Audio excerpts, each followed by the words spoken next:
Welcome to the Rebound Rundown. I'm your host, Paul Frischner. This is your daily digest college basketball show that covers everything you need to know about your favorite team.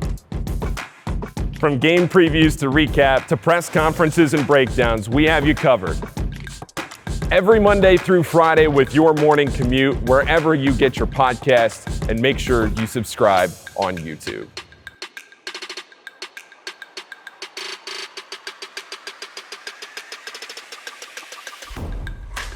Great to be joined today by the head coach of the Towson Tigers, Pat Skerry, catching up on the offseason here. Coach Skerry, thanks for joining the Rebound Rundown today, and I want to start there. How has your offseason been?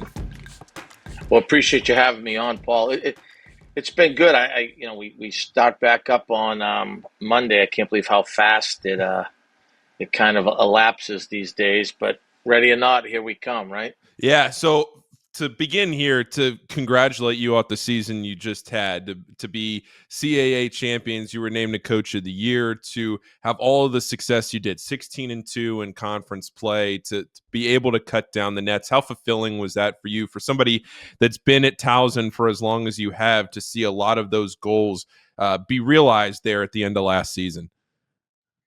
Yeah, it was obviously a really good year. We've I don't in this business, right? You can't, unfortunately, you can't live on memories, and you've always got to try to do better. We've had our best run in school history since COVID, and been fortunate to win a couple regular season titles. And now we've got to figure out how to do that again, and have success in cutting down the nets in the conference tournament. So that's kind of what we're focused on.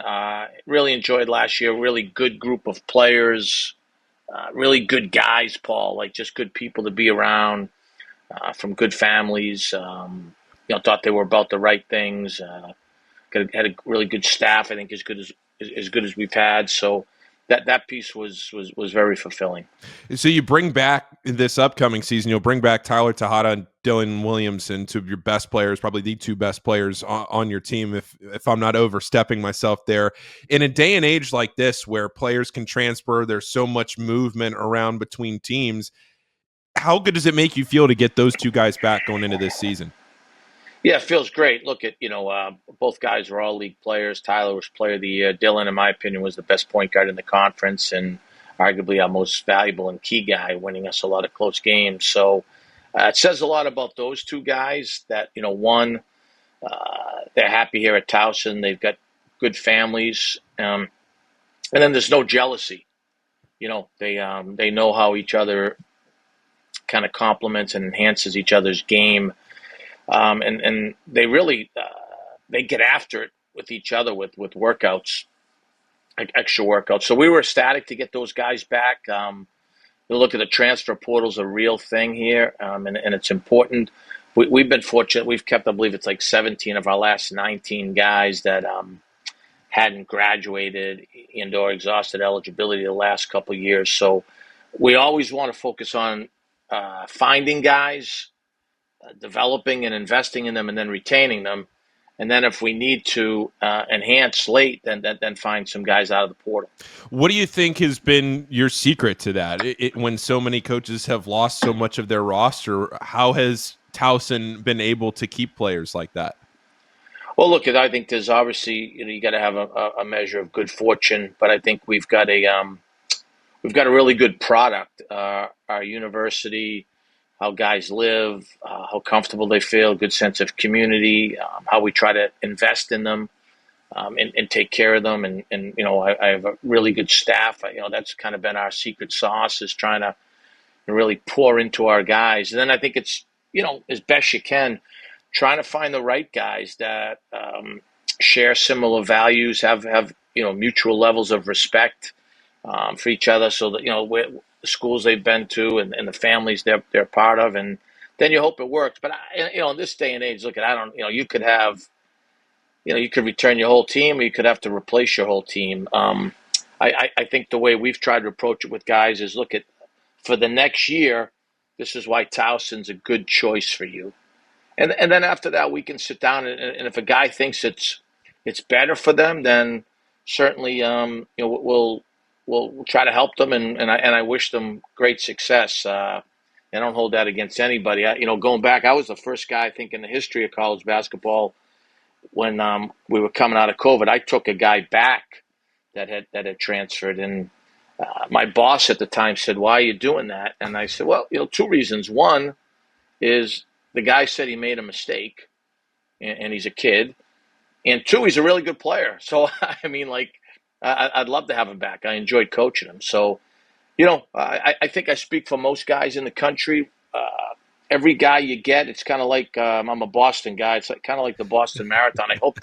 You hope everybody finishes the marathon, finishes the race. It just doesn't always happen that way. Well, it's interesting hearing you say that about a player going away from your program and realizing that they made a mistake, because you see the statistics that come out where they say so and so percentage of players transferred but either didn't find a home or they had to go down a level or whatever it might be. They didn't feel like they fulfilled what they wanted to out of the portal. Have you heard a lot of stories like that yourself, of guys that maybe have decided to transfer away that might get back to you and say, that it wasn't what I thought it was? Yeah, I mean, you see that a lot, and unfortunately, we've had a couple of those really good players and really good guys, and we didn't want them to leave, and then they just thought it was better for them. It kind of breaks your heart, right? I think, unfortunately, the media is going to sensationalize the guy that does go up and has great success, and that's awesome. But the reality is that's not going to happen for a large percentage of these guys. I know there's some smart people out there in the media that are probably going to track this over the last couple of years and moving forward. But I think when I look at it, if all guys from we're in a good mid-major league or below, if all those guys could go up and have success, to me that would mean that we're doing a better job evaluating and developing with supposedly less resources at the level above us. That just doesn't seem like it's possible. So, what's that old saying? The grass isn't always greener, Yeah. right? But look, at some guys go up and it works out great for them, and that's terrific. You just you hate to see it not work out. And for me, what I'm probably most concerned about long term is graduation rates. I think, NCAA men's basketball has had a really good track record of graduating student athletes. I worry about what that's going to look like over the next decade. Yeah, no doubt about it. You start to transfer, you lose credits, you're not able to pick things up at a different school. So not only as a head coach are you balancing that, you're balancing NIL, you're balancing academics, you're balancing a roster, all of that. How much is a head coach's job, Pat? How much has that changed in the last 3 to 4 years to where you're hearing so much of burnout, all of those things? What's it been like for you? Yeah, you know what? I'm not burnt out at all. I've been fortunate. I've got a great athletic director and Steve Eigenbrod, a really good president, and Mark Ginsburg, and I think they understand our product, where we're resourced, how we're resourced, and what we're competing against. What I think is challenging in the industry is, a lot of guys are going to get probably let go, not because they can't coach, but the reality is they're not getting the backing that they need, the funding, the resources. And, I saw something the other day from the Virginia Tech AD, Whit Babcock. He said it costs money to win. It also costs money to lose. And I think most places need to really take a good look at themselves. If you're not in the, if a school in your league is giving out a couple million or more, and then another school is giving out a couple 100,000, how are you supposed to? I mean, even the Oakland A's have been closer to the Yankees when you look at that, and not to digress, but that's one of the things I'll forever really enjoy about my team last year. Our entire NIL operation was $130,000, and we were able to win our league when one team was over $1 million and another team was pretty close to that. So I'll be forever grateful for that group of guys and staff. Now moving forward, we know the people I work for know that's not sustainable. Yeah, but to be able to do that in this day and age, I think is exceptional. When you look at some teams, the haves versus the have-nots, and who's separating themselves versus not, to be able to go 16-2 in your conference with that kind of a number, I mean, it has to be encouraging, maybe for some programs out there that might be listening to this that don't have that number. Yeah, like I said, got good fortune, guys that are about the right reason, for being at a place, all those things are important. But I still think there's two things. One, talent is a baseline in anything we do, right? And then how do you get talent? For us, we've got to find guys. High school. We're still taking a lot of high school guys. We've got to find guys, and then we've got to be able to retain them and dabble in the portal. Let's be honest. There's some places, even in our league, they're not going to have to do that. They're just going to go purchase an entire roster. I think any coach would love to have a treasure chest and just go do it that way.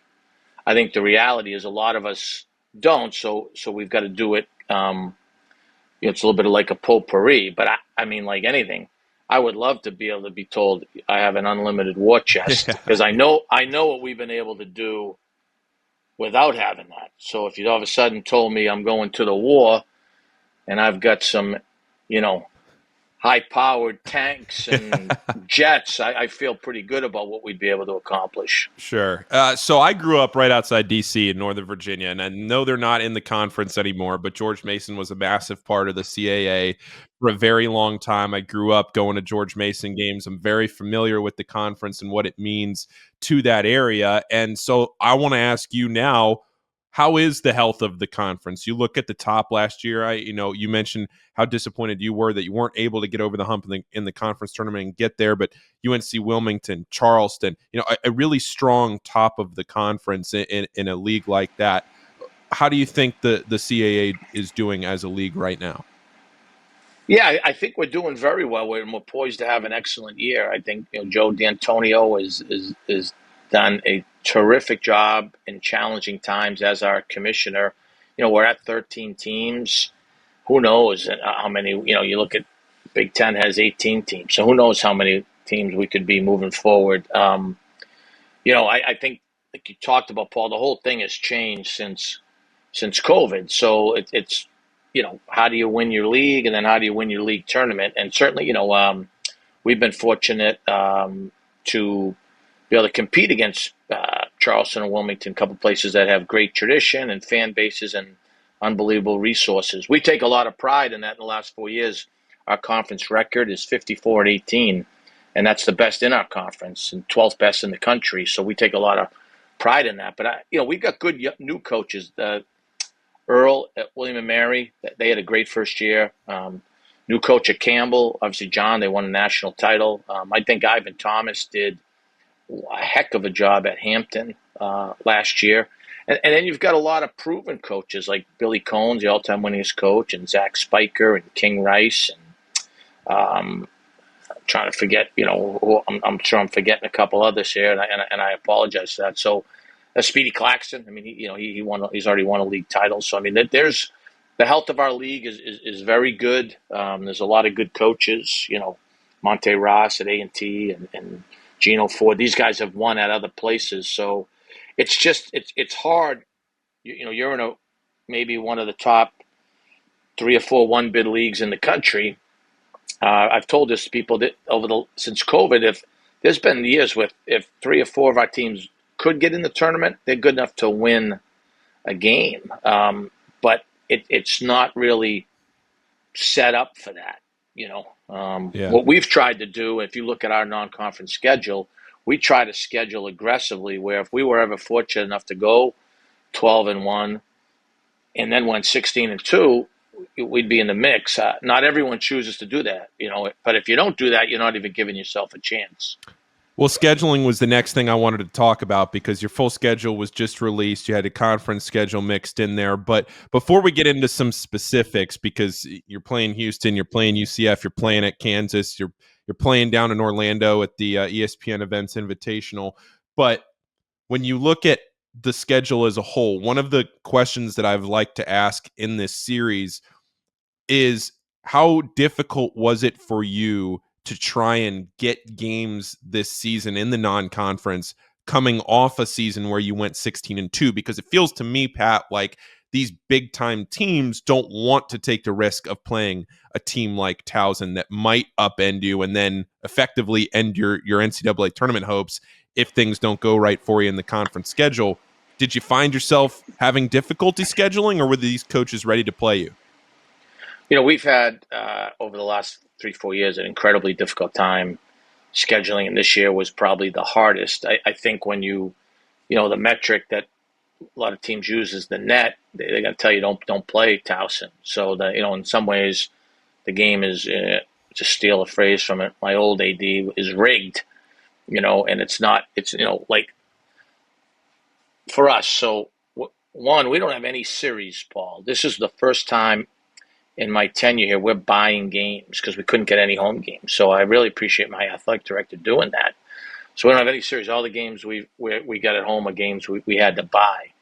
And then certainly I think we're trying to be an affiliate member of the Big 12 this year. It didn't take long for Houston or Kansas to say yes. Those are obviously national championship level teams. I would prefer to play Big East ACC teams, Atlantic 10 teams, because of the travel piece, but we could not get one of them to play.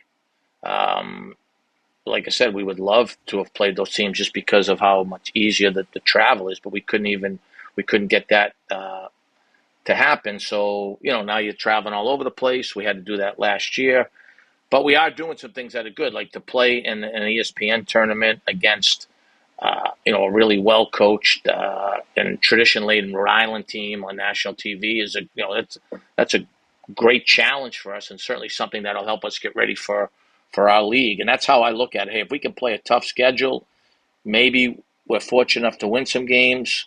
Most importantly, it's going to get us ready for the rigors of CAA play. Yeah. So when you were putting your schedule together, you get Houston, you get Kansas, you get, UCF, those high major teams, and you hope as a coach that your guys, like you said, can take things away from that experience, build on it, and then hopefully maybe win a couple of those or win one of those, get something on your resume to build yourself for the conference season. When you are going through and doing that, what's your message to some of these guys in what you hope that they get out of their non-conference schedule? You mean other schools? No. I mean your team. Guys. When I'm Yeah. always interested in the mindset when a one bid league coach looks at Kansas or UCF or Houston, one of those where they have national championship expectations. What's the message to your team right before you go out on the court? Yeah, you know what? It's not like, honestly, like with me, it's always been like, hey, look, the first meeting of the year, it's like, look, this is the goal. We want to win a couple championships, and that's it. We never talk about that again. The only way those are going to potentially happen is by forming good habits and stacking great days. All the playing the Houstons, the Kansas of the world, those are, we're going to treat that game like the Super Bowl, but we're going to treat our Loyola game like the Super Bowl, first game of the season, because it is the Super Bowl. And all these games are 50-50 games. So once the Loyola game's over, we'll get ready for the next game. That's it. There is no like, hey, this is Houston, we've got to play better. To have a chance against any team, we've got to scout and prepare best we can, which is a little bit harder to do in early season games. But we've got to execute. If there's 2 or 3 things on each side of the ball that's important for us, we've got to do those at a really high level. It's funny you say that. Like last year, I would use some motivation stuff. A couple of places didn't have us pick first, and I knew with so many guys back, we could do that. But I have a son who's on the team, and he said something the other day about something had us picked like second, and I was like, look, we're going to determine our own success. I said, we're not worried about where we're picked. We're worried about through the month of September, how do we get better? Yeah. How do we get tougher? How do we get more competitive? How do we buy into roles so that when we get ready for practice, we have a chance to hopefully make some progress before we play a really tough non-conference schedule? Because we're not ready. In Houston, we played Houston a couple of years ago, and I mean, Houston, UConn. I mean, those are like the two, to me, like gold standards in college basketball. The last 4 years, if you're not ready for Houston, that beat you by 1,000 points. Yeah. All right, Pat. I'll leave you with this. Let me ask you this question before we wrap up. For any Towson fan listening, or maybe a CAA fan listening that wants to know what the team's going to look like this year, what do you hope when people turn on a Towson game in the 25-26 season? What do you hope that they see, and what can they expect to see? Yeah, look, it's the same thing. I mean, I hope that anyone that watches us play or has to play against us knows that we understand that we can be beaten, but that you got to play 40 minutes or pretty damn near close to 40 minutes to beat Towson. Expect to have a team that will compete defensively and on the backboards, and then on the other end, team that will share the ball and take care of it. Yeah. Pat Skerry, I really appreciate you taking a few minutes this morning to catch up on the Rebound Rundown. Best of luck this season, and I hope I see you here down the road. Thanks for having me on, Paul. Keep up the super work. I appreciate you.